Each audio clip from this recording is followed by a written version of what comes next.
न राजा न रानी, न नई न पुरानी, तेरी मेरी कहानी ऑन पॉइंट भारत पे। नमस्कार, मैं हूँ विक्रांत रेहानी और आज मेरे साथ हैं बहुत ही खास मेहमान, सीसू लुधियाना के जॉइंट सेक्रेटरी, तारन इंडस्ट्री के सीईओ डॉक्टर एसबी सिंह। नमस्कार सर, आपका बहुत बहुत स्वागत है। नमस्कार मैम। सबसे पहले सवाल आपसे ये कि कुछ तारन इंडस्ट्री के बारे में बताइए, बहुत तेजी से ग्रो कर रही है, बहुत नाम सुना है इसका। मैडम, ये जो तारन इंडस्ट्रीज़ है ये एक कंसल्टिंग कंपनी है। We are in service industry. तो इसमें हम इंडस्ट्रीज़ को सपोर्ट करते हैं in the shape of running projects कि फैक्ट्री को सही तरीके से कैसे चलाना है। उसमें हम जो उनको इनपुट्स देते हैं वो सिर्फ कोर अकाउंट्स एंड फाइनेंस अगर छोड़ दें, उसके अलावा फैक्ट्री के सारे जो पहलू हैं उन सब में स्टाफ, मैनेजमेंट और वर्कर्स को ट्रेन करके फैक्ट्री को सही तरीके से कैसे चलाना, इसके हम प्रोजेक्ट्स रन करते हैं। हमें लगभग 17 साल हो गए हैं तारन इंडस्ट्रीज़ को स्टार्ट किए हुए, और इन 17 सालों में हमने लगभग 350 कंपनीज़ को अपने इनपुट्स के द्वारा उनमें सुधार करवाए हैं। और आगे भी हम और जो प्रोजेक्ट्स हैं, एट प्रेजेंट भी लगभग 30 कंपनीज में प्रोजेक्ट्स चल रहे हैं।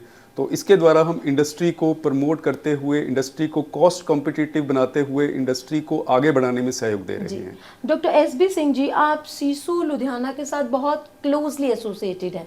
सबसे पहले तो हमारे दर्शकों को सीसू के बारे में बताइए और ये बताइए कि क्या कर रहा है सीसू नौजवानों के लिए, इंडस्ट्री को और अपलिफ्ट करने के लिए।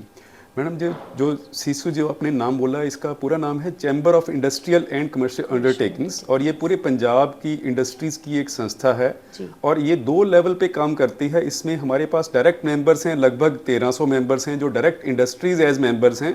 पर हम अपने आप को एक फेडरेशन ऑफ इंडस्ट्रीज मानते हैं, क्योंकि हमारे पास 36 different industrial associations of Punjab हैं जो हमारी इंडस्ट्री एसोसिएशन मेंबर हैं। So that way we are working as a federation of industrial associations also. तो उसमें हम जो काम करते हैं, ये 1968 से जो है ये चैम्बर ऑफ इंडस्ट्रीज एस्टेब्लिश्ड है। लगभग हमें 56 ईयर्स हो गए हैं काम करते हुए। और हमारी जो वर्किंग है उसमें एक बहुत सारे वर्टिकल्स पे हम काम करते हैं। पहला वर्टिकल है advocacy on industry related issues, both at state as well as central government level. कभी भी इंडस्ट्री की रिलेटेड अगर कोई पॉलिसी बननी है तो हम प्रोएक्टिव होते हुए उसमें अपने इनपुट्स देते हैं स्टेट गवर्नमेंट और सेंट्रल गवर्नमेंट को।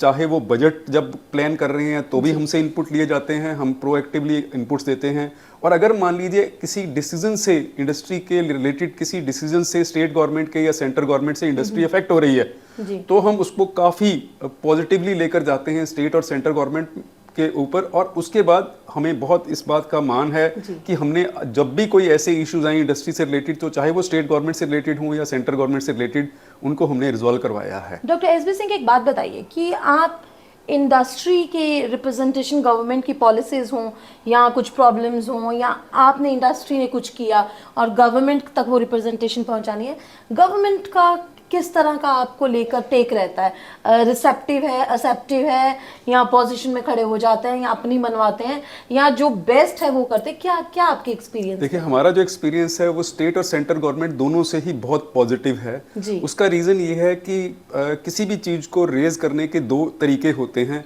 एक तरीका होता है उसको सिर्फ अपोज करना, लेकिन हमारा हमेशा से, और हमारे जो प्रेसिडेंट है उपकार सिंह आहूजा जी न्यूज़मैन, उनका भी ये हमेशा से गाइडिंग हमारे को प्रिंसिपल रहा है कि whenever there is an issue we should take that issue and propose solutions also। हम गवर्नमेंट को कभी ये नहीं कहते एक प्रॉब्लम है जी, हम बताते हैं ये प्रॉब्लम है, इसका हल भी ये है, और हम उनको 3-4 हल बताते हैं। तो ऐसा हमारी ऑब्जर्वेशन है कि स्टेट और सेंट्रल गवर्नमेंट में कभी भी हमारे जो भी हमने कोई आइडियाज प्रपोज किए हैं, कॉन्फ्लिक्ट कभी नहीं रहा है। हम सॉल्यूशन प्रपोज करते हैं, उनमें से उनको बता देते हैं कि आप इन 4-5 में से कोई 1 या 2 सॉल्यूशन। बहुत बड़ी बात, जब इंडस्ट्री को कोई चैलेंज फेस करता है, कोई प्रॉब्लम आती है, तो प्रॉब्लम को लेकर जाते हैं सरकारों के पास और उसके साथ 4 से 5 सॉल्यूशंस ऑफर भी करते हैं।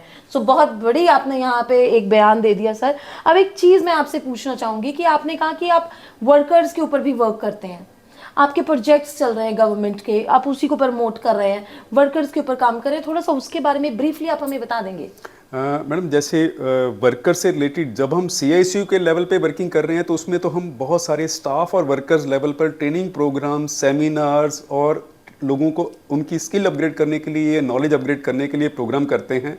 और उसकी वाइब्रेंसी आप इस पॉइंट से गेज कर सकते हैं कि हम हर साल लगभग 110 से 115 ऐसे प्रोग्राम्स करते हैं, यानी हर दूसरे या तीसरे दिन हमारा कोई ऐसा सेमिनार, ट्रेनिंग प्रोग्राम या ऐसा वर्कशॉप होता है। कहाँ पे होता है? ये हमारे ज़्यादातर CICU का जो फोकल पॉइंट में ऑफिस है, वहाँ पर हमारा फुल फ्लेज एक बहुत एस्टेब्लिश्ड पूरा सेंटर है, बिल्डिंग है हमारी 1000 स्क्वायर यार्ड्स में, उसमें हमारे पास पूरी फैसिलिटीज अवेलेबल हैं। कौन लोग आ सकते हैं सर वहाँ पे? वहाँ पर हमारे जो इंडस्ट्री के जो मेंबर्स हैं, उनके वर्कर्स, स्टाफ मेंबर्स, और वो रेगुलरली आते रहते हैं इस टाइप के ट्रेनिंग प्रोग्राम्स। अलग अलग इंडस्ट्रीज में जो उनके एम्प्लॉइज हैं, वर्कर्स आते रहते हैं, वो ट्रेनिंग लेने आते हैं। वो ट्रेनिंग लेने आते रहते हैं। फायदा क्या है उसका फ़ायदा ये है कि हम वही ट्रेनिंग्स देते हैं जो उनको अपनी स्किल अपग्रेडेशन करने की ज़रूरत है। हम एक एक्सटेंसिव स्टडी करते रहते हैं और हमें महसूस पता चलता रहता है किस टाइप की गैप्स आ रहे हैं, किस टाइप की नॉलेज देने की ज़रूरत है, तो हम वही प्रोग्राम्स प्लान करते हैं। जैसे आज भी अगर हम बात करें तो हमारे को पीछे एक ऑब्जर्वेशन आई कि वेल्डिंग में लोगों को बहुत गैप है, तो यहाँ एक संत Longowal institute of engineering technology है, उसके एक बहुत रिनाउंड फैकल्टी है मिस्टर शाही। आज वो हमारे यहाँ चैम्बर ऑफ इंडस्ट्रीज में एक वेल्डिंग के ऊपर theoretical as well as practical course run कर रहे हैं। So it is how we work.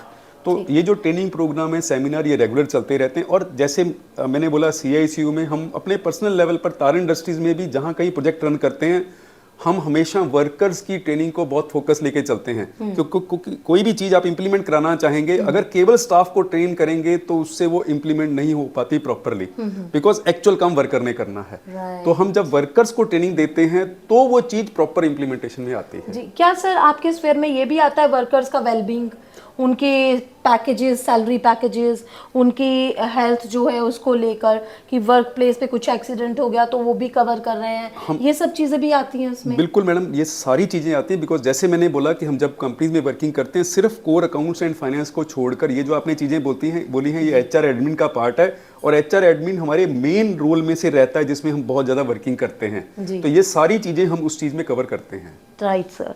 तो मेरे प्यारे दर्शकों, ऑन पॉइंट भारत के मेरे लोगों, समाज बदल रहा है, देश करवट ले रहा है। जैसे SB सिंह ने अभी बताया कि अब वर्कर्स के ऊपर सरकार का भी और इंडस्ट्री का भी ध्यान है, क्योंकि वर्कर्स रीढ़ की हड्डी हैं हमारी इंडस्ट्री की। सर, जाते जाते आप हमारे समाज को, ऑन पॉइंट भारत के जो दर्शक हैं उनको आप कुछ पैगाम देना चाहेंगे कि किस तरह से यूथ अपने आप को प्रिपेयर करे, क्योंकि यूथ ज़्यादातर कोशिश यही है कि टिकट कटाओ और विलायत चले जाओ। तो यहाँ पे कहीं ना कहीं ब्रेन ड्रेन हो रहा है। इंडस्ट्री संभालने के लिए अगली पीढ़ी ही नहीं होगी तो इंडस्ट्री कैसे चलवाएंगे?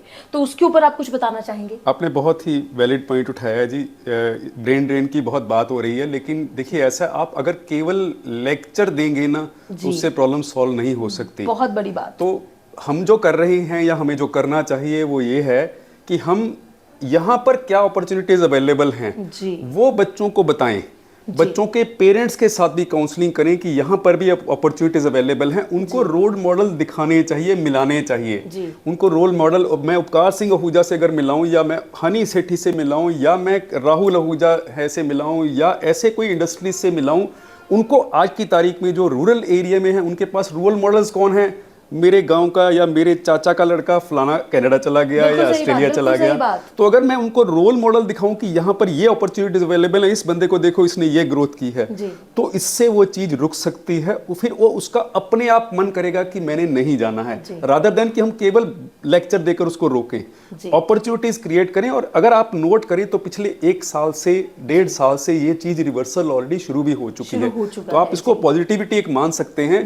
आज की तारीख में अगर यूनिवर्सिटीज कह रही है कि हमारी एडमिशन 2 गुना 2.5 गुना बढ़ रही है, तो इसका सीधा सा मतलब ये है कि वो रिवर्सल प्रोसेस शुरू हो चुका है। बहुत बड़ी बात डॉक्टर SB सिंह, मैं यहाँ पे एक बार आपको टोकूंगी, माफी चाहती हूँ। हम अपने आप को कंपेयर कर रहे हैं चाइना के साथ, हम कंपेयर कर रहे हैं USA के साथ, कनाडा के साथ। कहीं ना कहीं हमारी इंडस्ट्री उनकी इंडस्ट्री से बहुत पीछे है।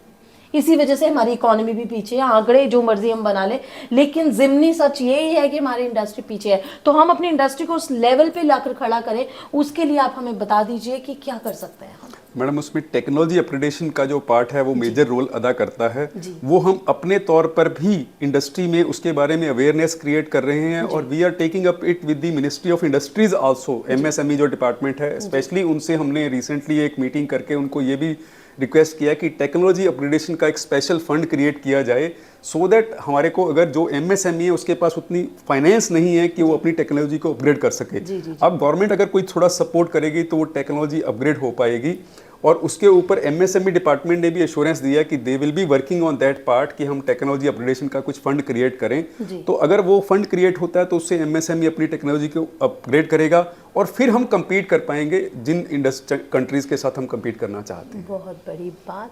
तो मेरे प्यारे दर्शकों, ऑन पॉइंट भारत को देखने वाले नौजवानों, एक चीज़ याद रखिए कि अगर हम अपने समाज को बदलना चाहते हैं तो डॉक्टर एसबी सिंह जैसे बुद्धिजीवियों ने इतनी आज आकर हमें अच्छी अच्छी बातें बताई, हमें बताया कि कितनी अपॉर्चुनिटीज़ हैं।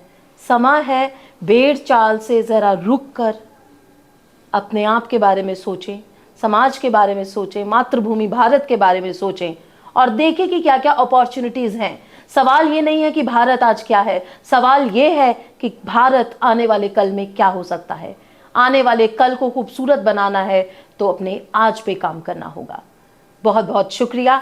ऑन पॉइंट भारत तेरी मेरी कहानी, विक्रांत रेहानी और कैमरामैन बबलू के साथ। नमस्कार, धन्यवाद सर। थैंक यू मैडम, आपने बातचीत करने का मौका दिया, आपका बहुत बहुत धन्यवाद।